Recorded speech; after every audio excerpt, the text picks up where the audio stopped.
Bismillahirrahmanirrahim. Assalamualaikum warahmatullahi wabarakatuh. Waalaikumsalam. Innal hamdalillah wassalatu wassalamu ala rasulillah wa ala alihi wa ashabihi wa man wala. La haula wa la quwwata illa billah. Wa ba'du. Yang terhormat Bapak Kepala Kantor Urusan Agama Bapak Haji Mutahirfi SAG, Bapak Mudin, Bapak Wali, calon manten baik putra maupun putri yang berbahagia. Sumugih.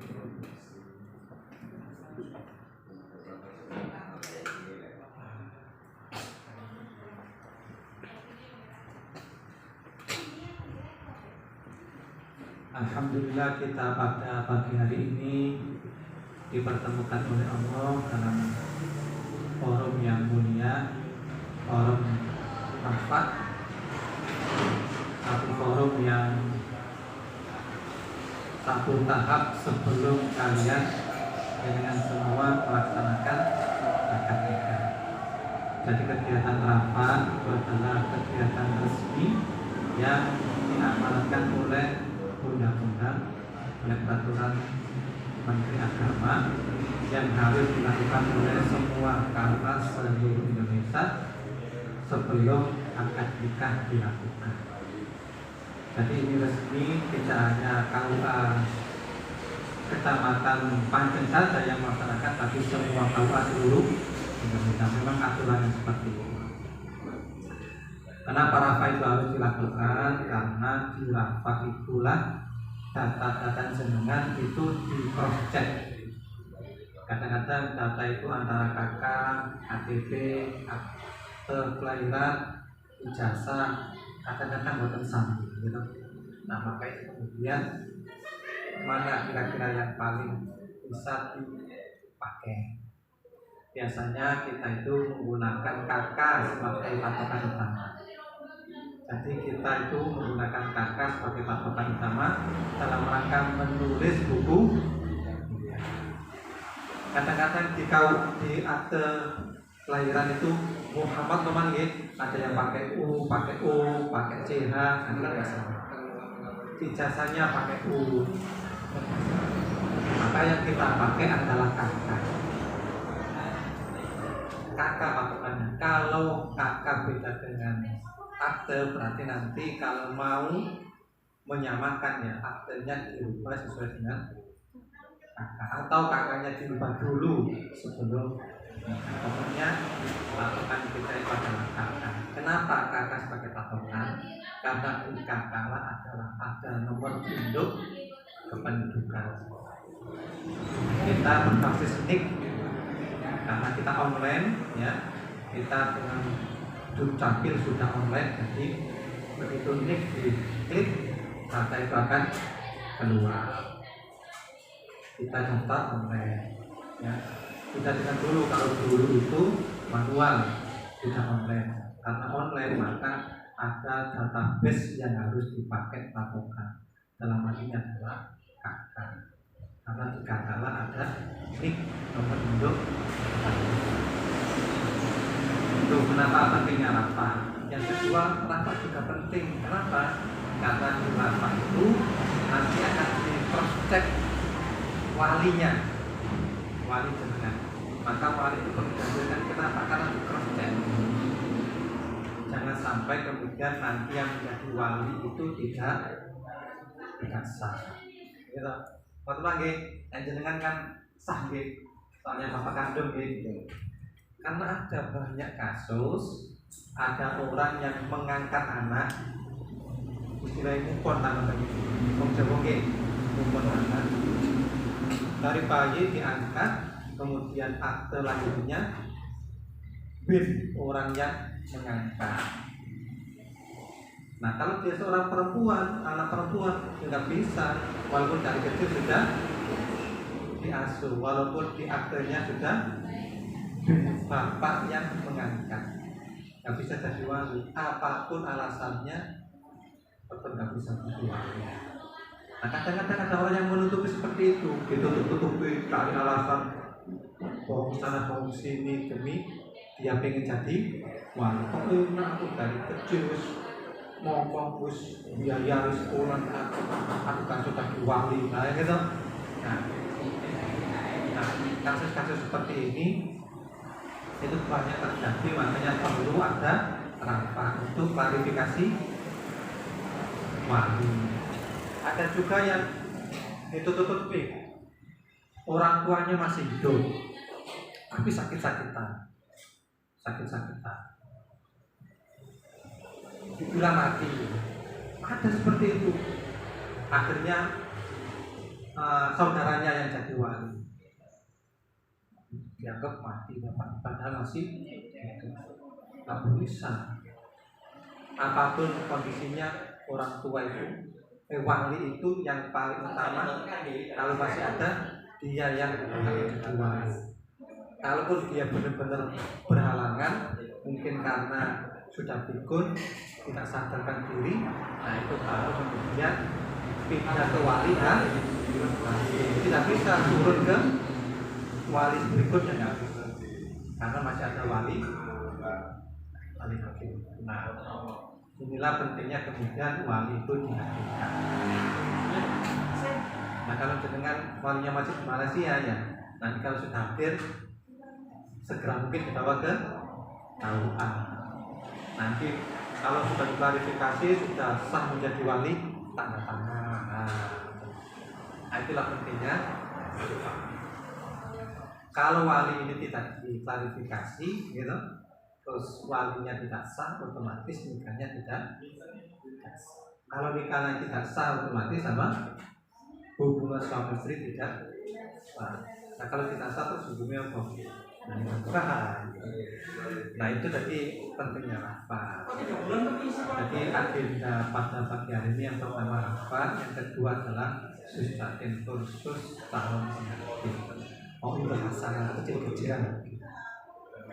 Kenapa pemerintah harus mengeluarkan aturan harus ada pembinaan sebelum nikah?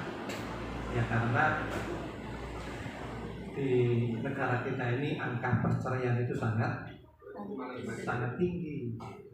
Angka perceraian di negara kita sangat tinggi. Di Gresik saja itu luar biasa. Setiap tahun itu naik terus setiap tahun. Jadi peristiwa nikah setiap tahun itu turun. Sebaliknya peristiwa perceraian naik terus. Adalah kemudian pemerintah harus berpikir bagaimana menanggulangi risiko. Nah, makanya salah satu aturan yang harus dilakukan adalah sustatin. Di Panceng sendiri sering saya sampaikan itu setiap bulan angka perceraian Panceng itu antara 6 sampai 12 kasus yang sudah diputus di Mahkamah Gresik setiap bulan di Panceng kok. Oke, terus kemudian kata ini tahun berbulan ya, terus langgeng ya benjing ya, sakinah mawaddah rahmah ya. Nah itu maka perlu dipahami bahwa yang namanya pernikahan itu tidak selalu apa tuh Pak? Namun setiap masalah nikah anyar-anyar seenak begitu.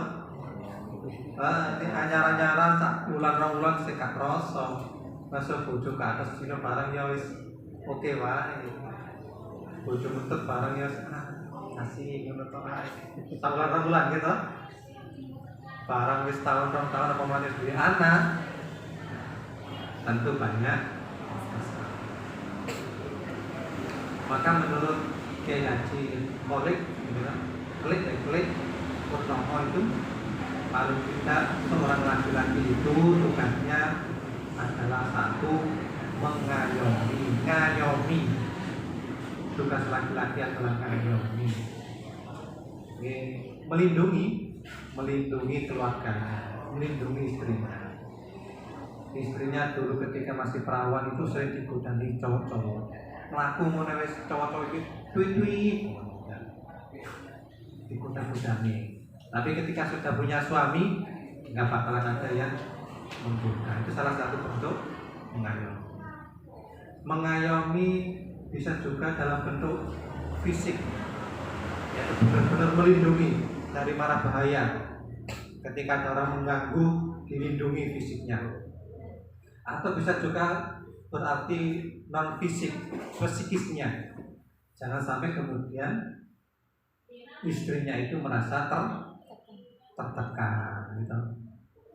Jangan sampai kemudian istrinya dikasih beban-beban yang berat. Nah, jadi seorang suami itu ya bagaimana menciptakan keluarga itu yang happy. Tidak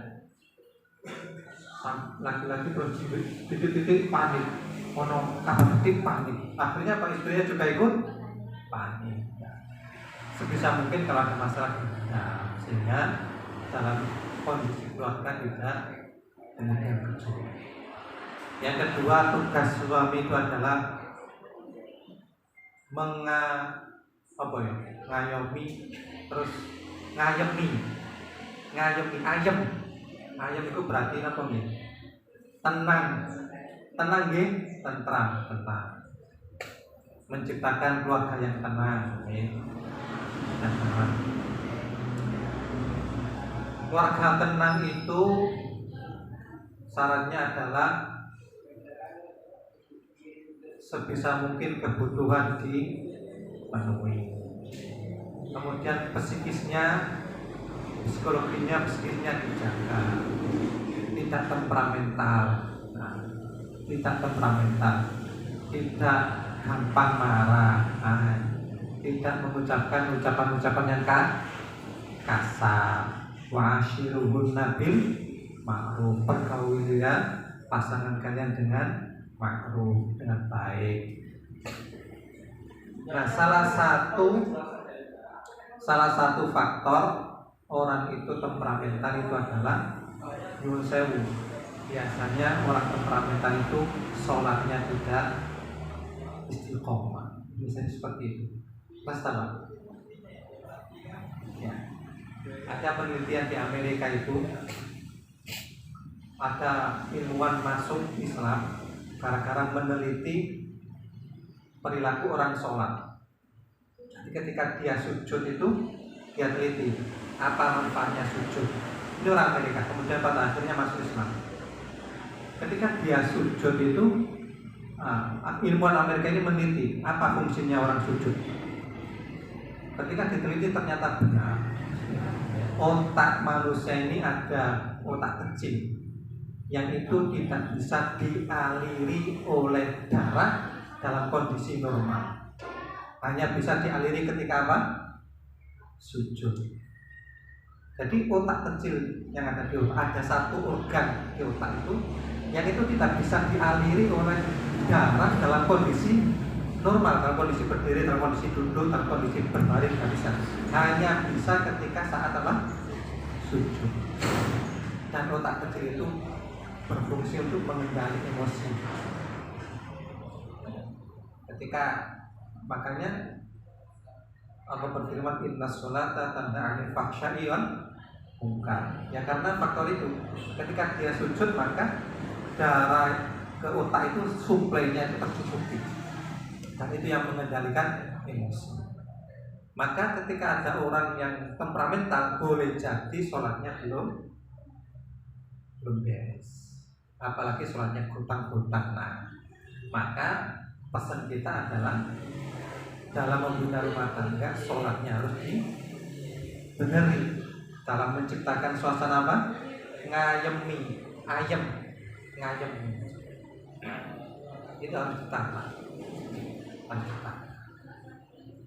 Nah, yang ketiga, fungsi atau kewajiban seorang laki-laki adalah ngayani itu namanya toyo, bekerja nih, cari nafkah. Nah itu tugas seorang suami, ngayani, mencari nafkah. Ya, Itu wajib bagi kita laki-laki, ya itu wajib. Kalau dalam kondisi tertentu ketika ekonomi nggak kuat bisa ditopang dengan seorang istri. Tapi pada dasarnya pokoknya adalah tugas seorang laki-laki, suami adalah ngayani, mencari nafkah. Nah, maka karena tugas suami itu mencari nafkah, maka mental seorang suami itu perlu disiapkan sebelum nikah itu. Yang paling penting ketika mau menikah itu adalah persiapan apa? Mental. Karena apa? Yaitu dia dituntut untuk memberi nafkah. Kita bayangkan seandainya ada suami yang tidak siap mental, ketika akan nikah sudah diijab kabulkan, terus kemudian saat itu sudah terbina keluarga baru, lepas dengan lepas dengan bapak ibu, seorang istri yang asalnya tanggung jawabnya bapak pindah ke suami. Nah, di waktu yang sama sang suami belum siap mental, apa dilakukan? Kerja apa kira-kira? Mau kerja suka, mau berusaha nggak enak, ya toh?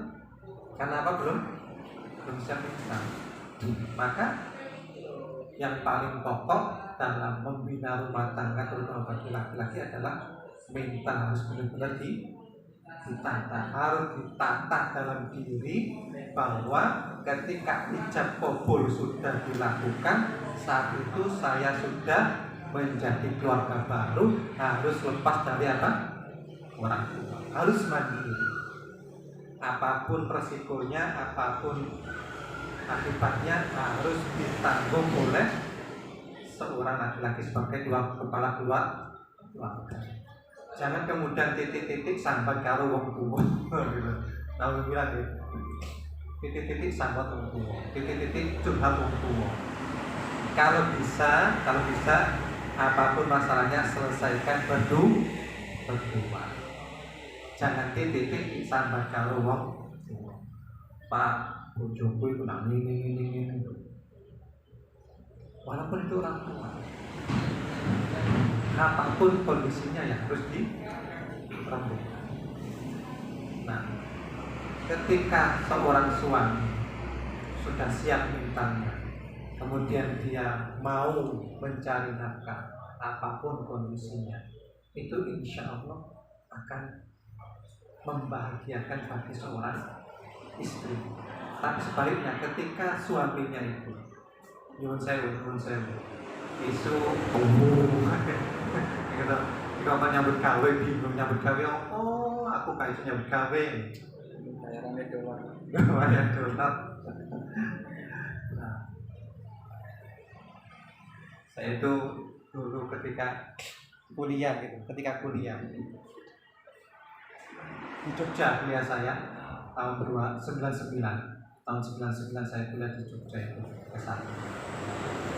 Itu di depan kos saya itu ada bapak-bapak. Paten saya, dalam hati saya, bapak itu gak kerja.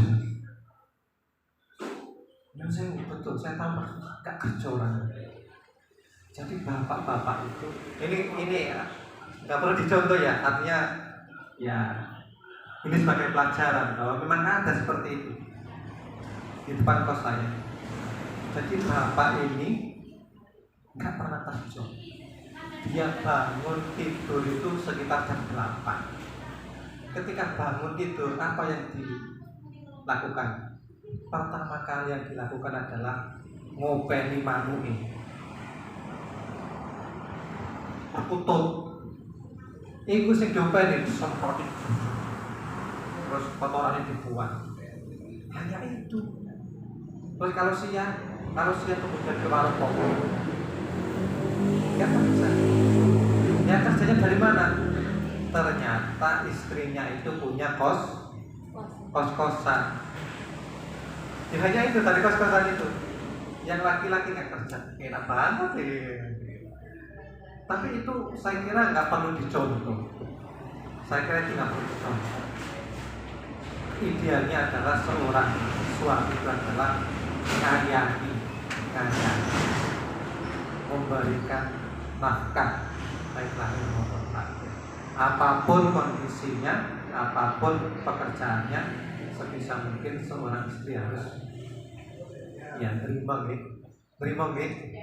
ya cek maco, cek ngari, cek buruk. Nah, syukur-syukur bojone kerja terus gajinya sakulan 20 juta. Amin kita. Amin. Syukur-syukur ngoten. Tapi ini dari sakit ngoten nggih, istri mawon kita. Disyukuri kita, insyaallah. Soalnya salah satu tanda istri solehah kata Rasulullah itu kan idza nazarta allati tasurruhu idza nazarta. Ketika seorang suami itu melihat istrinya suaminya itu jadi tenang, jadi adem, jadi senang. Nah itu salah satu tanda istri bagus. Jadi istri bagus kata Rasulullah itu ketika suaminya nyawang tok iku atine kuwi seneng.